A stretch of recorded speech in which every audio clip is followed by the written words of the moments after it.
Assalamualaikum warahmatullahi wabarakatuh. Nama saya Muhammad Wicaksono dari kelas Hubungan Internasional B. Kali ini saya akan menjelaskan tentang sejarah demokrasi di Yunani atau di Athena. Pertama-tama, saya akan menjelaskan apa itu demokrasi. Demokrasi adalah bentuk pemerintahan di mana semua warga negaranya memiliki hak setara dalam pengambilan keputusan yang dapat mengubah hidup mereka.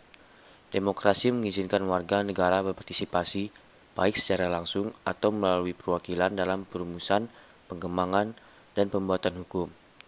Demokrasi mencakup kondisi sosial, ekonomi, dan budaya yang memungkinkan adanya praktik kebebasan politik secara bebas dan setara. Demokrasi juga merupakan seperangkat gagasan dan prinsip tentang kebebasan beserta praktik dan prosedurnya. Demokrasi mengandung makna penghargaan terhadap harkat dan martabat manusia. Kemudian, demokrasi dalam bentuk purba pada umumnya dikait-kaitkan dengan ikhtiar-ikhtiar bangsa Yunani dan Romawi kuno. Bangsa-bangsa yang dianggap sebagai pendiri peradaban dunia barat oleh para cendekiawan abad ke-18 yang mencoba memanfaatkan eksperimen-eksperimen demokrasi perdana ini menjadi suatu pola dasar yang baru bagi organisasi politik pasca monarki. Taraf keberhasilan para cendekiawan pembangkit demokrasi abad ke-18 ini dalam mengubah cita-cita demokrasi bangsa Yunani dan Romawi kuno menjadi peranata politik yang paling banyak diterapkan di dunia selama 300 tahun. Selanjutnya, memang sukar untuk dinafikan, meskipun alasan-alasan moral yang kerap mereka gunakan untuk membenarkan upaya tersebut mungkin saja masih dapat diperdebatkan. Meskipun demikian, titik peralihan kritis dalam sejarah yang dikatalisasi oleh kebangkitan kembali cita-cita dan peranata-peranata demokratis secara hakiki mentransformasi abad-abad selanjutnya dan telah mendominasi bentang dunia internasional semenjak runtuhnya kekaisaran-kekaisaran yang tersisa seusai Perang Dunia Kedua. Ciri demokrasi Athena. Yang pertama, semua lelaki bebas yang telah berusia 20 tahun ke atas berhak untuk mengikuti sidang rakyat yang disebut sebagai eklesia, yang bersidang paling tidak 10 kali dalam setahun. Karena itu, dalam sistem demokrasi langsung Athena ini tidak dikenal adanya lembaga perwakilan semacam DPR, karena semua keputusan penting dibahas oleh semua rakyat dalam badan eklesia. Yang kedua, negara kota Athena sama sekali tidak mengenal birokrasi dalam pengertian modern, karena seluruh jabatan negara dipegang oleh rakyat untuk jangka waktu yang terbatas dengan sistem pengangkatan melalui undian. Bahkan, peradilan tidak dipegang oleh hakim khusus, tetapi oleh panel rakyat yang dipilih secara berkala yang juga dilaksanakan melalui sistem undian.